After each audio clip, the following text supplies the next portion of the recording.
ধরো তোমাকে মনে করতে করতে, তোমার মন পড়তে পড়তে একদিন রাতে কান্না শেষে ঘুমিয়ে গেলাম। সকালে ঘুম থেকে উঠে দেখি তোমাকে মনে পড়ছে না। তুমি নামক কেউ ছিল না কখনো জীবনে। তুমি পুরোপুরি অপরিচিত মুখ, অপরিচিত নাম। ধরো আমি তুমি হয়ে গেছি, তুমি আমি হয়ে গেছো।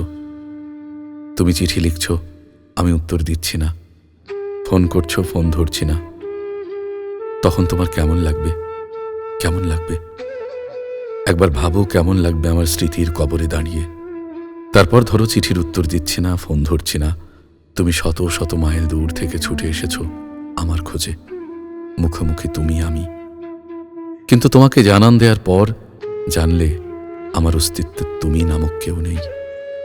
তোমাকে কখনো দেখিনি, চিনি না, জানি না। তখন তোমার কেমন লাগবে?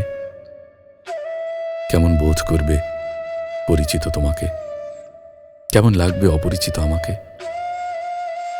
তোমার স্মৃতি কবরে দাঁড়িয়ে আমি কেমন আছি প্রশ্ন করতে করতে খুব ক্লান্ত, জানো, ভীষণ ক্লান্ত, ভীষণ। তুমি কোথাও যেন আটকে আছো।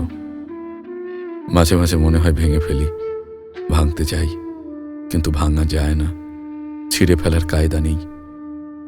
ভীষণ শক্ত এই মায়া, ভীষণ শক্ত এই মায়া।